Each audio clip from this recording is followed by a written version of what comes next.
this is one of those situations where like the market, the invisible hand of the market will bitch slap some people. What is the thesis behind you think the increase in volume is because of this institutional appeal for ETH? How are you thinking about extending the solution to other assets? Do you think there's enough, and it's really just kind of like, okay, as ETH grows, you guys will grow in volume too? However, and I think that there's something really interesting here, the kind of flip side of this gotcha is... Welcome back to the Rollup. We are your hosts. I'm Andy. I'm Robbie, and this is your home to learn from the biggest guests, the brightest minds at the tip of innovation. Our goal is to help spread the collective knowledge of everyone in our community. We are breaking crypto out of its echo chamber and taking it to the real world. Arjun's in the house. It's good to have him. And what's up, man? Yo, how's it going? It's been a while. It has. It has been a while. I think prices have gone up since we've last spoke. Yeah, it's crazy. Entirely different part of the cycle. That means that I'm entirely different part of an entirely different human being. It does feel that way. Yeah. Man, Arjun, I saw you guys flying under the radar. There was like a few weeks back a tweet that you guys had quietly crossed just about $1 billion. Maybe it's way more at this point. Yeah, we crossed $1 billion like a week ago, and then now we're like you know, at a $500 million monthly volumes. The next billion is gonna be pretty quick. Damn. So yeah, you put out a tweet saying that like you think some of this is because ETH Treasury company flows, institutional flows. We'll kind of get into some of the nitty gritty of exactly where this is coming from, but I just want to get your take, man. What is your take on this? On SBET, on Joe Lubin getting out there, Tom Lee getting out there with his company, being the face of Ethereum, right? Because you're a very ethos guy, you know, like I think of somebody who cares about the reasons why we're here, who cares about Ethereum, about the space. And we've got these figures going on these large media outlets and creating these vehicles to accumulate ETH. And now, you know, now it's trickling all the way down. From the builder's perspective, from your perspective being an OG, what's your take on SBET, on Joe Lubin, and on this entire kind of ETH Treasury company?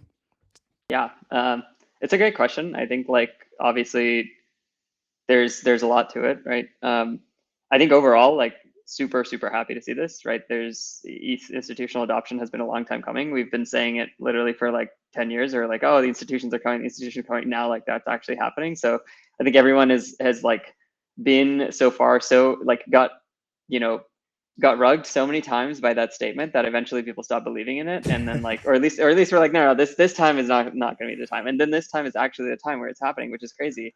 And so when you're looking at these treasuries and you're seeing like, oh, well, the people that are participating in it are like Goldman Sachs and shit like that, you're like, okay, wow, yeah, actually this is real. Now, of course, like there's two sides of it, right? Like obviously, like it's good that we are finding vehicles to give exposure to these players that just didn't exist before. I think the other side of it is, of course, like this is certainly going to bring a lot of the like crypto degeneracy has like crossed the chasm, right? And like we crossed the chasm in terms of like the ultimate degeneracy of meme coins with like Trump and stuff like that. Now we're starting to cross the chasm in terms of what is for many organizations that are doing this for treasuries, especially for some of the other longer tail locked up assets, it's like basically just ohm. And so we're kind of like recreating some of the things that have already been done in this space before, and that we know don't work, but you know, non-crypto retail doesn't really know it doesn't work. And I think those lessons will, unfortunately, at least some of them will end up needing to be relearned. For ETH, it's obviously less bad, right? ETH is like a AAA blue chip asset, and so you're not going to have as much of the kind of crazy shit with it. But I do think that there is we'll have to see what happens. Like normie retail and normie institutions are going to bid the shit out of these like treasury things, and like that is they're going to get wrecked like at some point, and like it's not going to be because of anything else. Like even if we try to tell them not to do that, like they're going to get wrecked because the market just has to learn that lesson, and I don't really know how to stop that from happening, right? It's the same thing as like you know, all of crypto in like the early, like pre-2020, knowing that algo stables isn't going to work, and then Terra coming along and then like really showing everyone that algo stables isn't going to work, you know. I still have Sometimes you faith have in to learn algo that lesson. stables, but I don't think I'm not sure that we've actually seen it work. So maybe I'm just on a false hope here. But one thing that I did see, Arjun, that it does not apply to ETH necessarily, but is important that you shed light on, is that there are actually some of these, and they're calling them DATs, digital asset treasuries, or digital asset treasury companies, DATs. There's some that are there are actually some VCs which are able to actually provide locked tokens as their contribution into this company, effectively then shortening whatever their vesting period would be, which is typically, you know, multi-year, to the whatever the maturity is on this kind of deal, let's just call it. There's some like, you know, nooks and crannies into exactly how it works, but effectively I saw a tweet from CMS Holdings say that I thought was really good, which was that if you're the retail investor getting you know, allocation in these and putting up capital, but VCs are just putting up locked tokens, then you're the one who's kind of getting the short end of the You're stick. basically And so, getting dumped on. yeah, exactly. Yeah. You know, which is like great. It's like strategic for the VCs who want to, like, you know, take advantage of it, but like, of course, you know, they're going to be the bad guy again. But I don't think ETH has that problem though. So yeah, ETH doesn't have that problem for sure, and that's actually the really like the negative.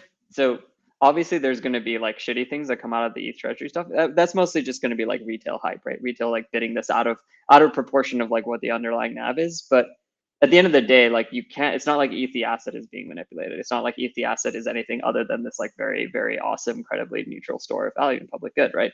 I think you rightly pointed out. It's really like these treasury companies for like some of these other assets where like there are locked tokens where there are actually real risks. And like the sad reality is like this stuff has also been done before in TradFi. Like TradFi has found ways to rug retail for generations and like basically by preying on exactly this, which is like retail not truly understanding like time value of money, not truly understanding like, oh, how does like who is actually the bag holder in these situations, like how does this thing work?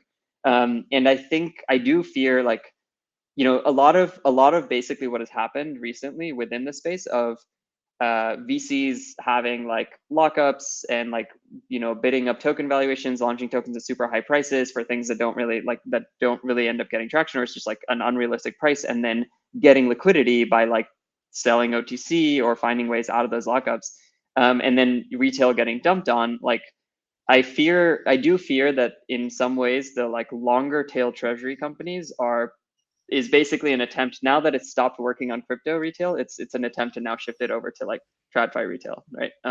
It's like basically who is the next buyer, who is going to be the next person that's like not going to know that this scheme and going to be the buyer. That is the concern. I think like again, I think this is one of those things where like there's not unfortunately like we need to try to like, you know, educate people and be like, hey, look, these are the risks, like this is what you need to think about, these are the things you should look out for as part of investing. But there will, unfortunately, just because there is hype, the reality is there will be some people that will just not look at that and they will get wrecked. And I think this is one of those situations where like the market, the invisible hand of the market will bitch slap some people and then we will learn collectively, right? Unfortunately. Innovating finance, global, institutional, and on-chain. Deep liquidity to drive capital efficiency. Now, maximize yield on institutional-grade liquid staking with ETH. Unlock $1 trillion of capital via Bitcoin. All of this secured by Mantle's treasury of billions in stables and ETH capital pools. This entire ecosystem is coordinated by a vast network of seasoned VCs that are aiming to create the next generation of banking and financial technology. This is Mantle. Arjun, would you say that there's kind of like there's one treasury company style and you know the digital asset treasuries are kind of one and the same, they all sort of operate in the same way, or is there some of them that do things better than the others, and there's actually a right way to do this and a wrong way to do this? Too many of them are too predatory and doing things the wrong way. Like if you were building one of these from scratch, right, and you were putting it together and trying to do it the right way, how would you build one of these digital asset treasury companies the right way? That's a really good question. I will say in general, like, I think it's pretty early. I'm also fairly new to this, as is everyone. Like, we're all still trying to figure this out, right?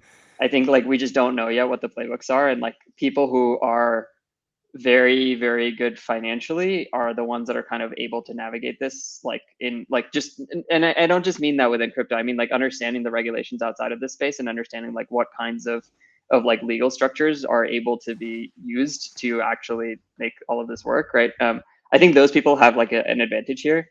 I do think like if I was trying to do it from scratch, from first principles, right? Like the goal here is try to find a way to give exposure to retail of like your asset, and do this using like a public vehicle, right? And of course, like getting people to buy into a public vehicle and then go using those funds to buy spot or buy like tokens of an asset makes a lot of sense as a way to do that.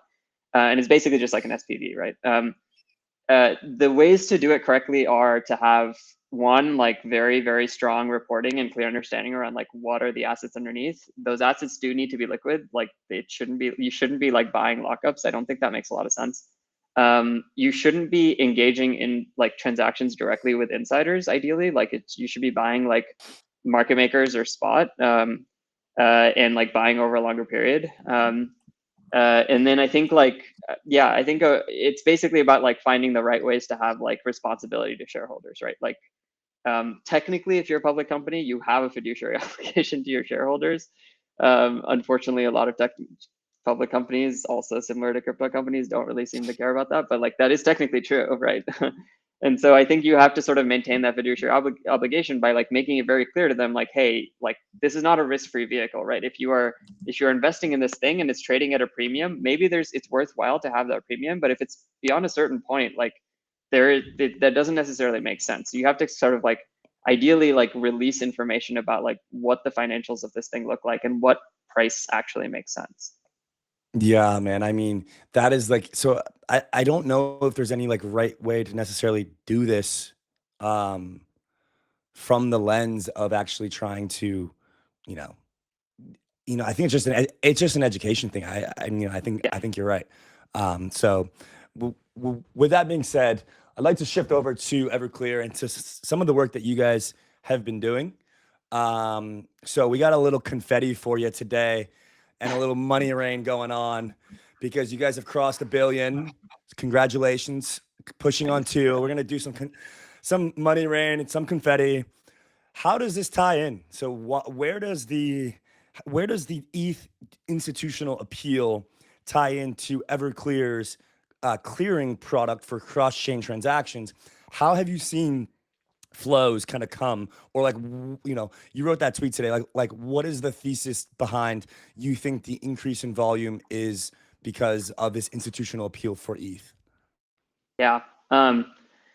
Yeah, so just taking a step back, right? So, and Andy, you and I've talked about this. I mean, since like the Everclear launch, right, back in last year in like in Singapore at Token, the kind of Everclear thesis is, at the end of the day, there is fragmentation is going to exist, right? Like interop is just too complex of a problem because there's just too many moving pieces. There's too many different kinds of chains with different kind of security properties. You can't create one single unifying system that will work everywhere. It will always have trade-offs. This exists in TradFi as well, right? TradFi is made up of a bunch of different systems, a bunch of different kinds of banks, a bunch of different protocols.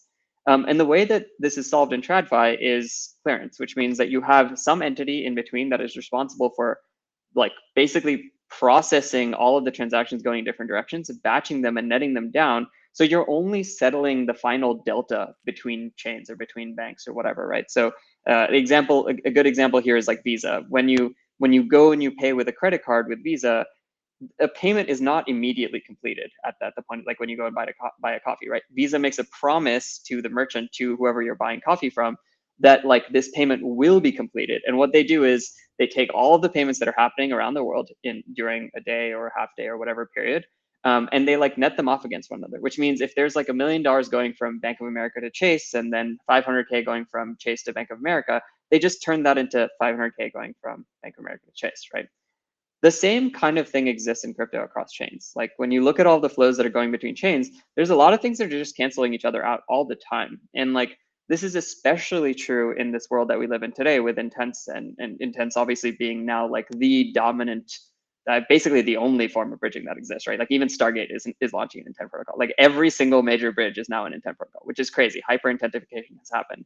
And for all of these intent bridges, you have solvers, these backend liquidity providers that are like the institutions, right? They are the businesses that are going and giving you money, that are making the transaction happen immediately.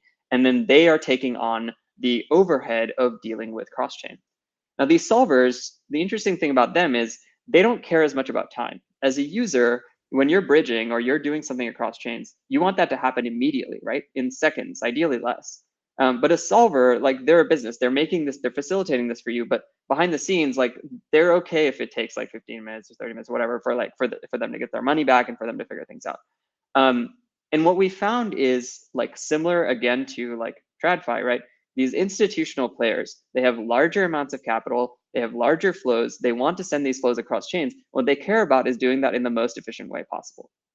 This is especially true for ETH, because when you talk about stables and things like that, you, to an extent, right, CCTP, you can mint and burn the asset across chains. Other stables you can mint and burn to an extent, right? It doesn't work everywhere, but it does improve things. But ETH doesn't have that. If you want to get ETH from one chain to another, you have to go through like 7 days of exit window pain. There's no other option, right? You have to go through Ethereum. That is insane. Like that is just like a non-starter for everyone. So ETH today for Everclear is like by far our largest source of volume. And it just has been, because like there's literally no other option on the table, right? There's no other way to make this stuff work. And so instead of users sending ETH between chains through canonical bridges, they just put it into Everclear. All of these solvers put their flows into Everclear, and these flows go in different directions. They cancel each other out, right? As ETH institutional volume has taken off, that has led to just this cascading effect, right? As institutional volume takes off, prices go up. More people start arbitraging between chains. Institutional players start moving larger amounts of capital between chains. Market makers start rebalancing more between chains. That trickles to the intent solvers who start rebalancing more between chains. What we have seen is in the last, like, let's say 10 days or so since this has taken off, there's a pretty clear chart. Like you can go to like Everclear, like explorer.everclear.org right now. You can go to our analytics page and you could just look at the daily volume chart and you'll see this like stepwise growth as soon as ETH, like that correlates exactly with ETH taking off, right?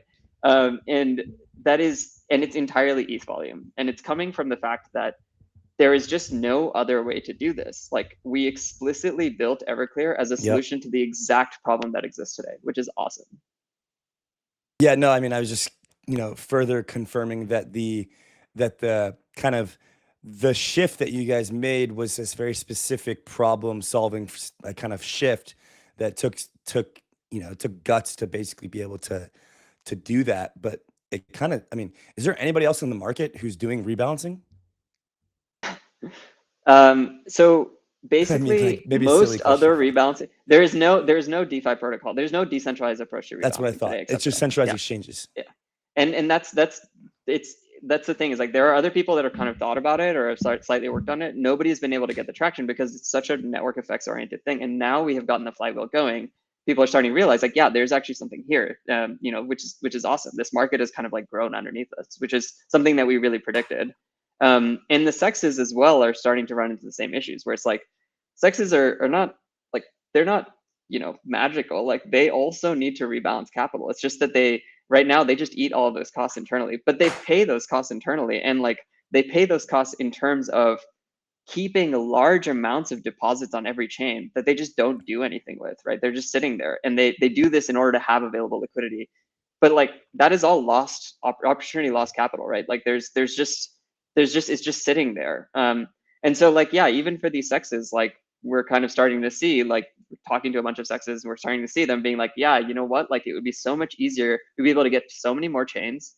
We'd be able to have such better pricing. We'd be able to make so much more money if we just like actively managed our capital through Everclear and effectively shared it with other exchanges. And we're playing the same playbook that we've played with the solvers and bridges, which is like you start with kind of like the smaller ones that are like, well, yeah, like I don't have enough liquidity to really like definitively be like, you know what, I've already solved this problem. I'm going to work with other people on it. And then as it gets larger and the snowball kind of starts turning, like you eventually you eventually get to the bigger players who are like, yeah, I just have to join the system. Like there's no other option. This just makes so much sense now. What do you think you get to by like end of the year in terms of like weekly volume? Yeah, that's a good question. Like what's like your goal? So right now we're growing. We have since January averaged about 50% growth every month. So we're basically doubling in size every 2 months, which is Wow. awesome. You get the money emoji. You get the money falling down on your face. Yeah. So in January we did 4 months of 4 million in volume. Obviously it was we were just getting started, and there's such a huge chicken and egg problem around this, right? Like just like creating a system with network effects, getting the flywheel going is just so much pain. It was like maximum pain for several months.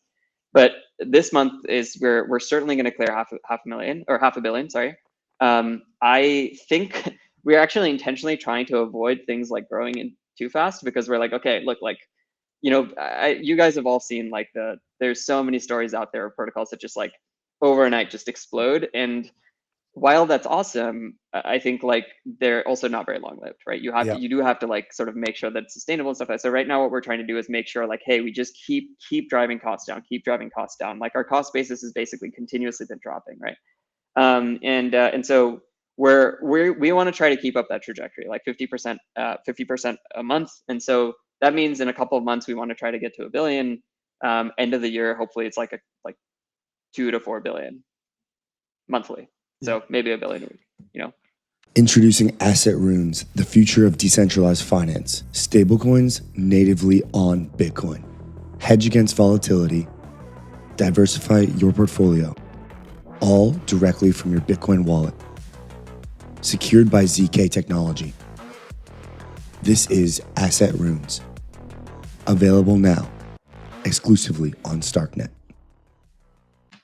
And Arjun, you mentioned how important ETH is as an asset because there's a lot of flow for this asset in particular. And there was someone else, I think it was Rasheen from Twine, who mentioned this is basically all just asset issuers and bridges. And that really seems like it is what's going on here, because ETH as an asset is happening, but it doesn't really have a robust bridge ecosystem. There's obviously a lot of bridges, but none of them are really netting, or an issuer, exactly. Whereas you mentioned CCTP and Circle, they're able to kind of net flows of USDC with one another that are trading. How are you thinking about extending, given this kind of projection of volume? How are you thinking about extending the solution to other assets? Do you think there's enough, and it's really just kind of like, okay, as ETH grows, you guys will grow in volume too?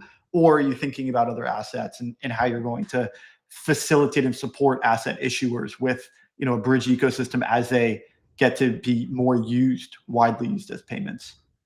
Yeah. This is a really, really important question, right? Because this is basically like the gotcha that we always get from a lot of people. We're like, oh, well, like, they're like, oh, well, for any asset that is issued, like, we could just work with the asset issuer directly and they could just do it custodially. And that's true. They can. And that kind of like, not everybody wants to have a custodial asset, but like most of the non-custodial assets are like governance tokens, right? What are the assets that have velocity? It's basically ETH, to a lesser extent Bitcoin, and then like stables. And with the stables, all of them are like just custodial. So like no one cares about them being more custodial.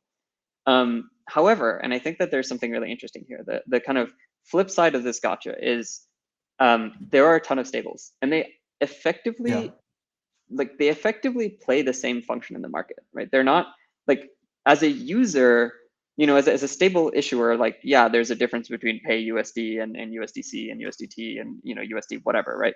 But as a user, you don't care. It's just dollars. And the interesting thing, the really interesting thing, is that technically speaking, when you have a whole ecosystem of stables, and you want to enable very, very seamless interactions between an entire ecosystem of stables that are being used for payments and investments, things like that, effectively, you can model that as a single stable that is governed by a consortium, right? It's a single stable governed by a consortium of extremely competitive actors. So effectively, it is a decentralized stable in the sense that, like, modulo some like capital controls and things like that from functionally from a like, how do you do bridging for this broader ecosystem perspective? It does kind of look the same. The answer for us to your question is, one, we already support a bunch of stables, and like we do have a decent amount of volume through them. And that especially happens in places where like things like CCTP are not supported, right? But two, we think the real value for stables is in cross-asset settlement, cross-stable settlement, because no one gives a shit about getting pay USD versus USDC, right? No user cares about that. No merchant cares about that. What they do care about is making sure that they actually get paid and they don't have to go and convert themselves, because that is the worst experience. And so we think intent solvers are going to become stable variant agnostic, because who gives a shit? But if the intent solvers become stable variant agnostic, they need a way to rebalance across assets on the back end. And there is no way to do that except for us, basically. Like this is another instance where this is also just clearance. I'm sure you saw a similar situation when it came to, okay, we have wrapped ETH on this chain, wrapped ETH on that chain. We have wrapped staked ETH over here. And it was almost this Cambrian explosion of just different variants of the same asset, which is effectively what's going on here. We have dollars. All stable coins are effectively different variants of those dollars. We're going to get a bigger Cambrian explosion of several more types of stable coins. Genius Act passed last week. We're going to get so many more stable coins. Every bank is going to have one. And so are there lessons that we can learn from the wrapped ETH on, 50 different types of bridged wrapped ETH on different chains? Is there any lessons that we can learn from that era and apply those to clearing different stable coins? Yeah. So first off, I think the many different flavors of wrapped ETH. So first off, like the many different flavors of wrapped ETH on each chain thing, like still exists. It is still a problem. In fact, we are talking to players right now to pilot this like cross-asset settlement thing specifically around wrapped ETH, because we see the value for it. We already have a ton of ETH liquidity. It's very easy for us to support it. And like, it's basically just like a small config change for us, but we can all of a sudden support this like incredible use case, right? So we're already talking to a bunch of players about exactly this because it's just there. I would say like, this is just a problem, right? There are going to be many flavors of each asset. I think like, in the same way that in the past, like when DeFi first started, like back in 2017, 2018, when we were first talking about this, right? Most people's mental model was like, there's going to be basically one DEX protocol, and there's going to be basically one lending protocol. In the same way that there's one, TCP/IP, and there's one HTTP, and like the protocol is going to be so open, and incredibly neutral that it's like, why not just use it, right? Obviously, that hasn't happened, and we eventually learned to like not only accept but come to love the fact that there's just this like plurality of protocols and chains and heterogeneity, and that gives this space quite a bit of anti-fragility, if albeit makes it extremely chaotic. I think the same thing is going to happen with assets, and in fact I kind of welcome that. Like for a long time I was like, no, there should really just be like one standard for things, and now I'm like, you know what, this space is so competitive. There's not going to be one standard for things. There's not going to be one way to do things. This is a huge market. It's the entire world we're talking about. And a world where anyone can actually issue their own asset is actually kind of better, because the fragmentation to an extent provides anti-fragility, right? Like you don't have one asset collapsing doesn't just take out the entire economy like in 2008. You have this plurality where there's just a bunch of different people with deposits everywhere.